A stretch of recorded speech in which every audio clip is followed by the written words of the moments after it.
I'm Paul Ruhlman. I teach woodworking here in Cambridge, Massachusetts at the Buckingham Brown and Nichols School.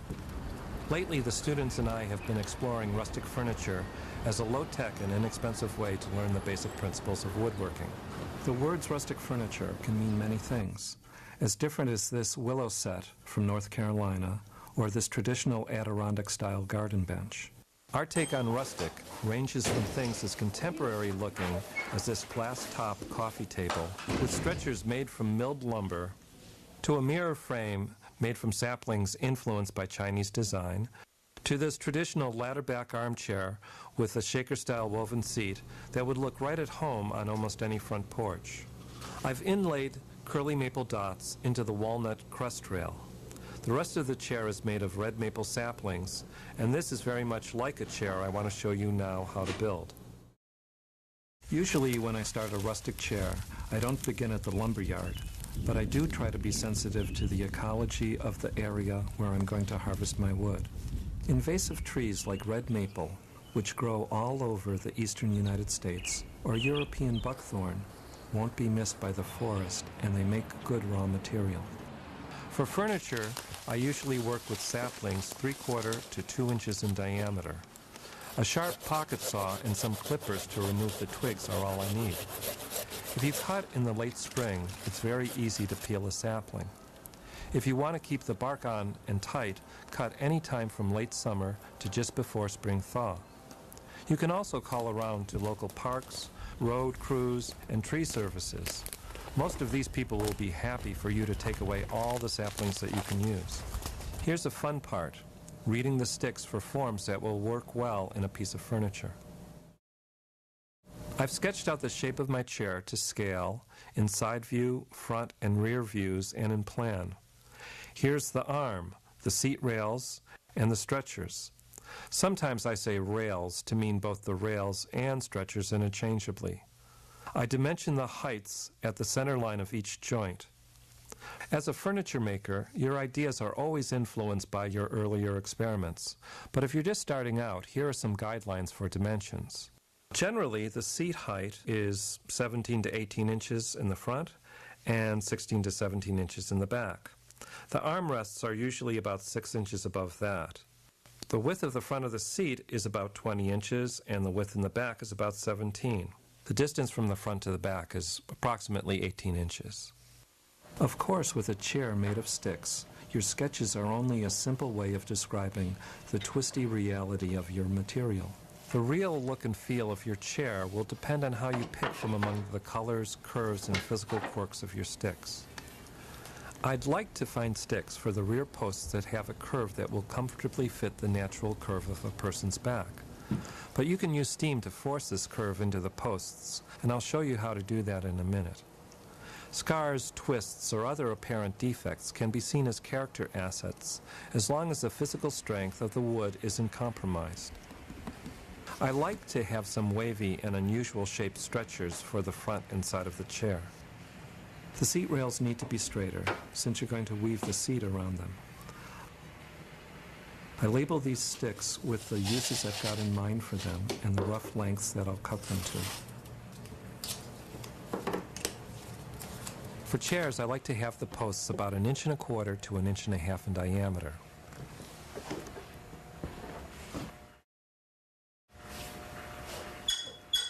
I cut the rough dimension of the back posts first, leaving it long by 3 or 4 inches for now.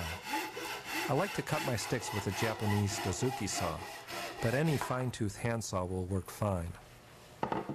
It's never easy to find a couple of posts shaped just the way you'd like them for the back. For best comfort, the post ought to be bent backwards. I bring the top of the post back about 3 inches from the point where the rear seat intersects the post. But I can very nicely steam bend these back posts to create the curve I want. Dry sticks should be soaked in water for at least a couple of minutes to help the penetration of the steam. But greenwood can be steamed without any soaking. My steam box is made of plywood, 4 feet long by 9 inches by 9 inches. Just the right size for back posts. A hot plate is my heat source, and a pressure cooker full of water makes the steam. I connect that with a rubber hose to the underside of the steam box.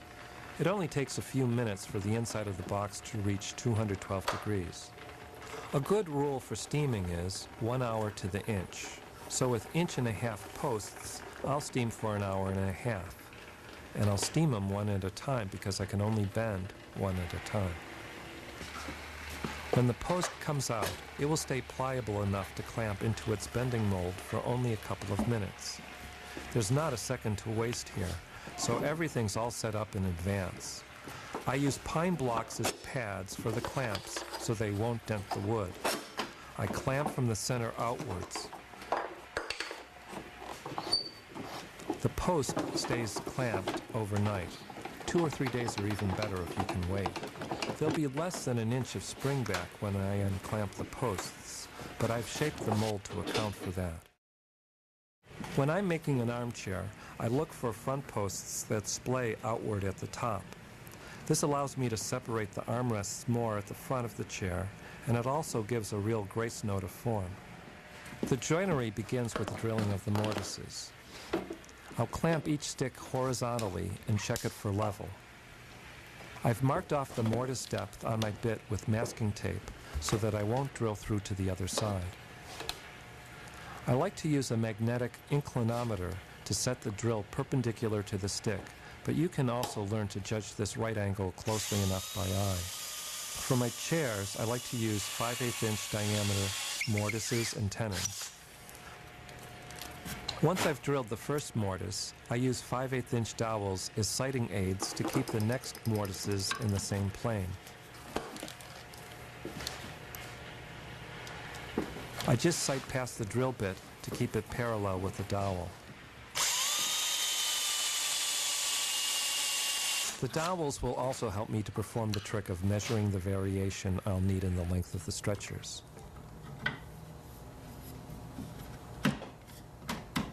The distance between the irregular posts varies, of course, slightly from dowel to dowel. I use a pair of measuring sticks to note the variation. The shortest of these 3 distances, which happens to fall at the center dowel here, will be my base reading. Later I'll cut the center stretcher at the nominal length I've designed into the front of the chair. The second and third marks tell me how much longer than that center stretcher I should make the top and bottom ones. And I mark the sticks accordingly. It's tomorrow, and yesterday's back post can come out of the mold. See that little bit of spring back I was talking about? Now I have to decide which post is going to be left and which is going to be right. Of course I want the wider end of each stick to go at the bottom, just the way a tree diameter is larger at the bottom. I mark and I'll cut an approximate foot for the post, leaving 1 inch to spare for trimming and leveling later.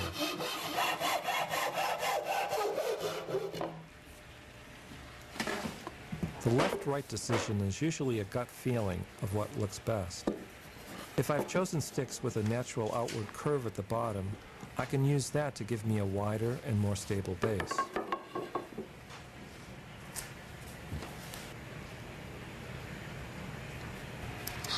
The story stick I've previously marked out with the positions of all the joints that go into the post. So now I just transfer these positions to the chair parts. I clamp on a wood screw to prevent the stick from twisting while I mark my exact drill centers. If you've got a drill press, use it now, but you can also drill these mortises with a handheld electric drill. I drill 1 1/8 inch deep to keep from breaking through the other side. For me, making tenons is the fun part, and you'll see why in a minute. The age-old way to do this is to whittle them with a knife. I start by cutting a ring all around the stick where the mortise shoulder will be. And then, I slice out little wedge-shaped flakes of wood back to the shoulder ring. And then I deepen the shoulder ring, cutting away those flakes and leaving a sort of deep notch around the stick. That lets me get my blade in to pare thin shavings from the shoulder out to the end of the stick. When whittling tenons, I like to use a chip carving knife, but a pocket knife does fine. The blade is small, and I feel that I have a good deal of control in cutting tenons. Just pretend you don't see that little nick on my thumb. You continue this process until you think your tenon will almost fit.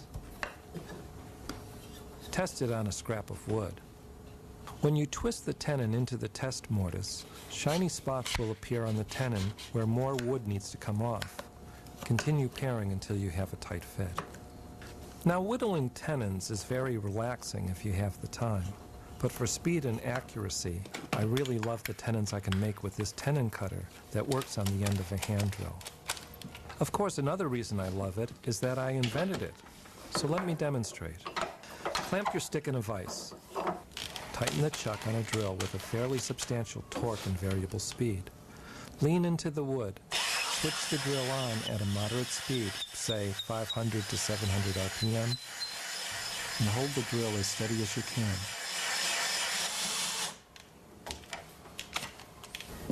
You can test the tenon length with a test mortise that you push onto the tenon until a little ridge forms on the sloped shoulder. And you can control the length with a little homemade dowel depth stop that has a fine pitch adjustment screw. It fits snugly into the barrel of the tenon cutter. To get parallel tenons on both ends of a stick, I set a level between points that mark the tenon ends. It doesn't matter how curvy the stick is between those 2 points, the tenons will still be on a horizontal plane. I aim the cutter with the help of a straight edge and the cutter's own built-in spirit level. The level helps me set the cutter's pitch parallel to the stick. I adjust left or right by sighting along the plastic rule. Hold the tenon cutter steady, leaning into the wood, go at a moderate speed. Crisp, clean shaving should come out.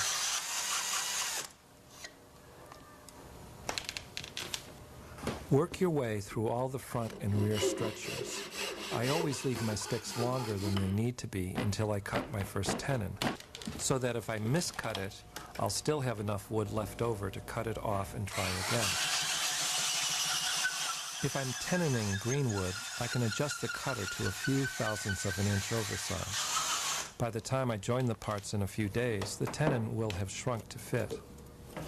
A little chamfer on the ends of the tenons will help them go into their mortises with less binding. Each stretcher is meant for its own unique pair of mortises on the posts, so I label each piece as I finish it. Next, I dry assemble the front posts and rails as a panel.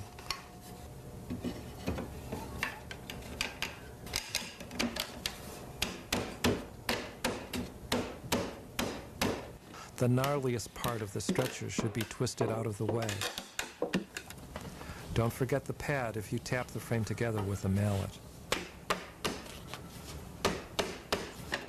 The rear frame's gone together in just the same way, but I'll pull it together with my bench dogs and tail vise. Barb clamps are another good way to do this if you haven't got a good vise. Now it's time to think about the stretchers and seat rails that will join the front and rear assemblies. The chair has a trapezoidal seat plan, which means that the sticks joining the front and rear frames enter the posts at an angle other than 90 degrees. Instead of trying to figure out the exact angle, I like to make sure that the front is 3 inches wider than the rear. So that's 1.5 inches on either side. Let me show you 2 ways in which I can get those angled holes into the posts. Onto a paper template, I transfer the positions of the mortises that will take the side stretchers. These lines will now guide my aiming of the hand drill when I drill the mortises. I actually draft in lines that represent the full 5/8 inch width of the bit, so I won't have to move my eye too far to see the lines behind the drill. Then I set up a carpenter's square to stand unaided and use it to help me find the correct angle at which to tilt the rear assembly backwards. I want that to be, of course, the same angle at which the side stretchers will splay out towards the front legs. Remember, my plan tells me how many inches these side stretchers splay out as they traverse the distance between the front and rear frames. That's the slope I need now as I set up the back, 1.5 inches measured on the bench.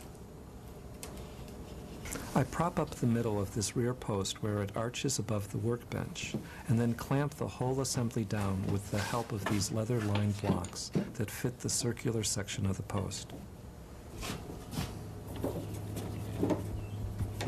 Now transfer the mortise positions back to the post. Mark for the mortise centers.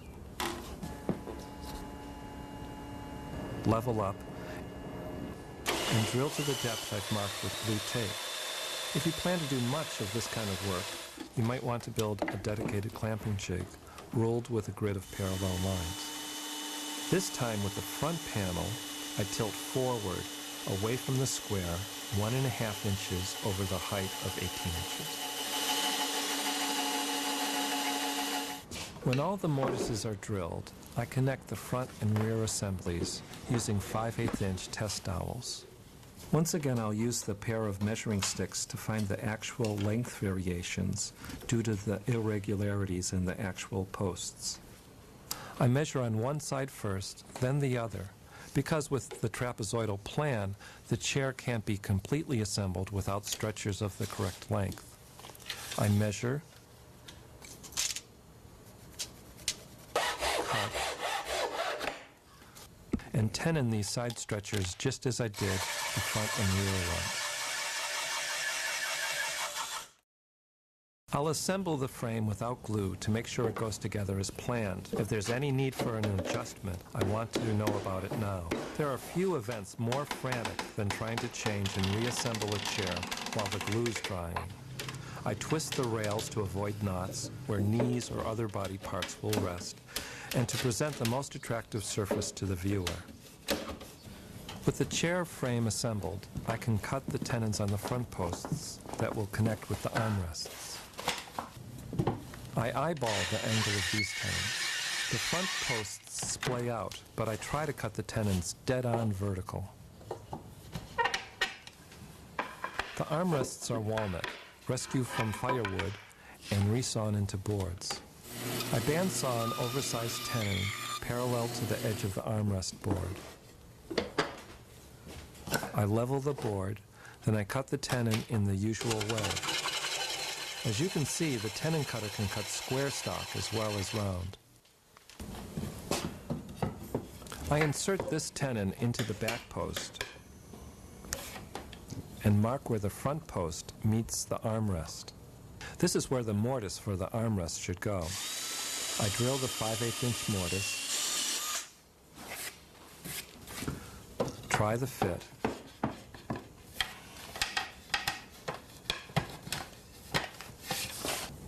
then draw the curve I want for the armrest.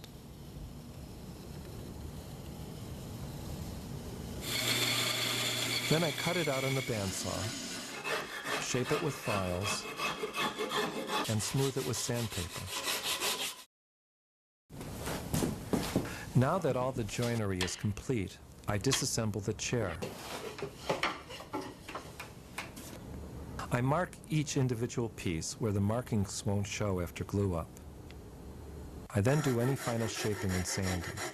Round over the tops of the posts with rasp and file and sandpaper. Sanding can be done by hand. It's either monotonous or meditative, depending on your frame of mind. Touch up anything rough, like the knots you filed down with 80 grit. Everything else gets a pass with 120 grit, then another with 220 grit. This chair will take me about 2 hours to sand all the parts. Or you can sand with a flap sanding wheel in an electric drill press, or lathe. I glue the chair together with a 2-part epoxy. There are several good versions of this stuff on the market.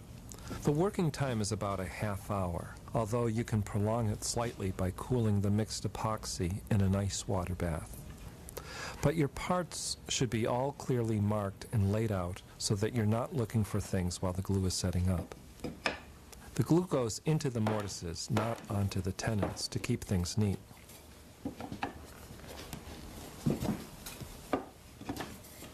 I check the stretchers to see that there aren't any bumps that might protrude into the back or knees.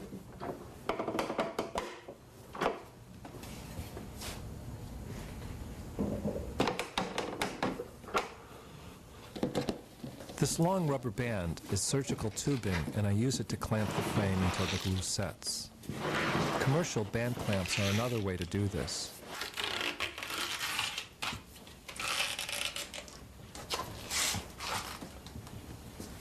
Lastly, I sandbag the armrests to hold them down and to keep the frame from twisting. I always pin my joints for extra strength, and I prepare the way with an 1/8 inch bit, going straight through the tenon and back into the post, but not all the way through. Into each hole goes a drop of superglue. Now I'll pin with 1/8 inch Delrin dowels. Delrin is a hard plastic that takes the hammer's impact well. You can get these dowels through any plastic distributor. I also like to use hawthorn tree thorns for pins. They're extremely hard and dense and have a nice bullseye cross-section. Almost any good thick thorn will do nicely as a pin.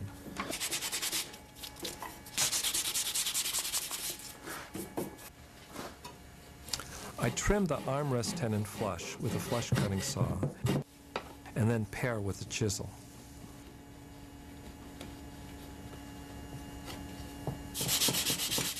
There are several ways to finish a chair. I often use a wipe-on urethane finish, but here I'll use a Danish oil finish. Urethane is stronger against abrasion, but the oil feels silkier and more natural. Either way, you simply brush or rag on the finish and then wipe off the excess. Just remember, oily rags can spontaneously combust, so when you're finished, put them into an airtight can or hang them outside to dry. I'm going to weave my seat and back with 1-inch shaker tape, which is a strong ribbon of woven cotton. I begin by tacking the warp to the underside of the seat rail.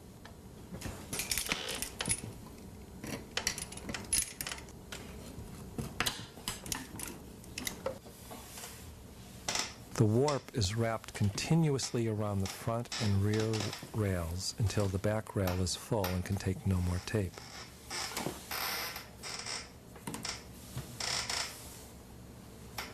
You can join pieces of tape together by overlapping and sewing them. I try to keep all the taped joints hidden on the underside of the seat.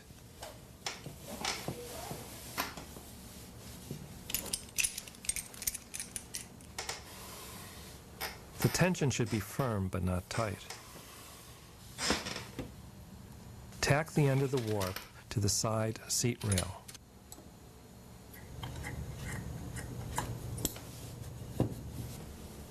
Because the chair is wider in the front than in the back, these small triangular areas remain without warp. We'll add warp for these areas later. Weaving is a matter of warp and woof, which is also called weft.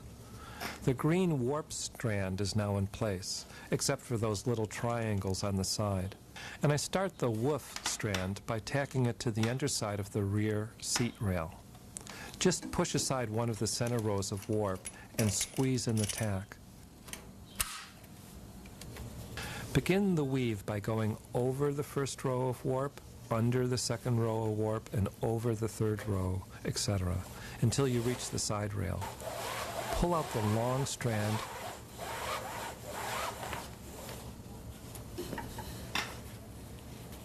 tidy up the weave, turn the chair over, and keep weaving. Don't try to find the end of the strand. Just form a loop in the standing part and weave with that. It's inconvenient enough to have to pull out the whole strand once every turn. There's no need to do it twice. You can get really fast at this with practice. Once again, turn the chair over and continue weaving. Back and forth on the seat frame with each turn of the chair. Under, over, nothing could be simpler. But keep an eye on it. It's easy to miss one of those overs or unders.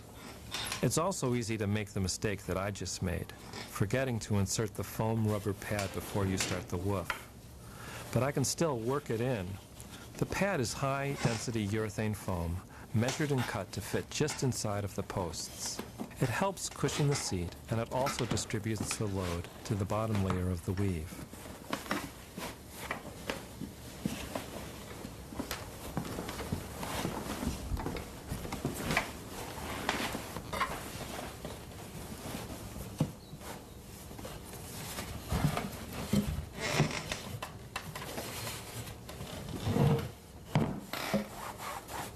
Continue the woof until you've woven 2/3 of the way to the front rail, pushing the woof back occasionally to keep the weaving square. Now you insert the extra warp into those open triangular areas on the sides of the seat. Slide the new warp strand under the woof and tack it so that the tack is hidden when the woof is pulled back into place. Weave that warp over and under the woof so that it continues the pattern. When you reach the front, turn the chair and weave on the underside.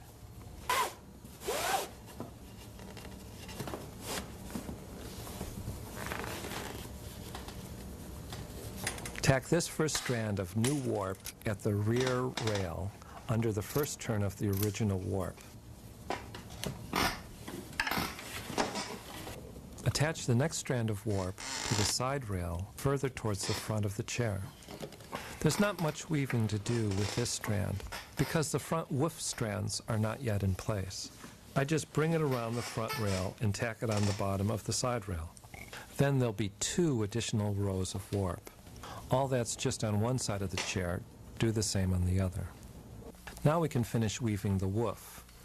As you get closer to the front of the chair, it becomes more difficult to weave because the whole seat's tightening up.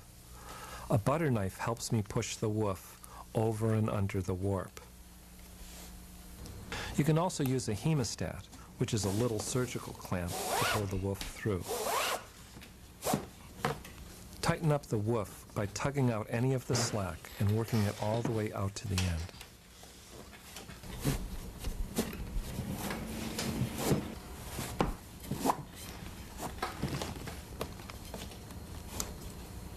Finish the woof by tacking it under the warp.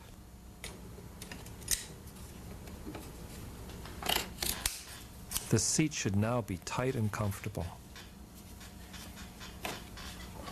The back is woven in much the same way as the seat. Set up the warp from the top to bottom rails and weave from side to side across the back. You don't need foam.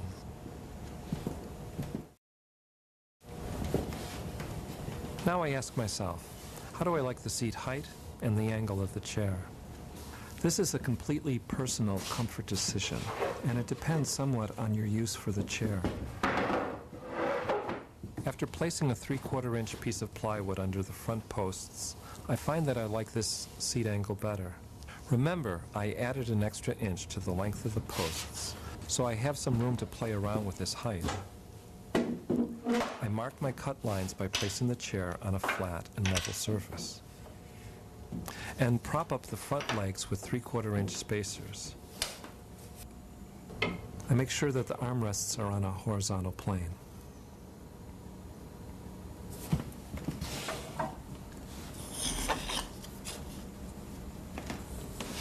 I find the leg that is the greatest height above my reference surface and mark all 4 legs at this height. After cutting each leg at this cut line, the chair is level and at the proper angle. For me, there's something about a rustic chair that feels like home. There's the obvious connection with our first home, the natural world, and the woods. That's part of it. But a bigger part is the comfort I get from watching my family enjoy something I've made with my own hands and brought home to them. It feels good.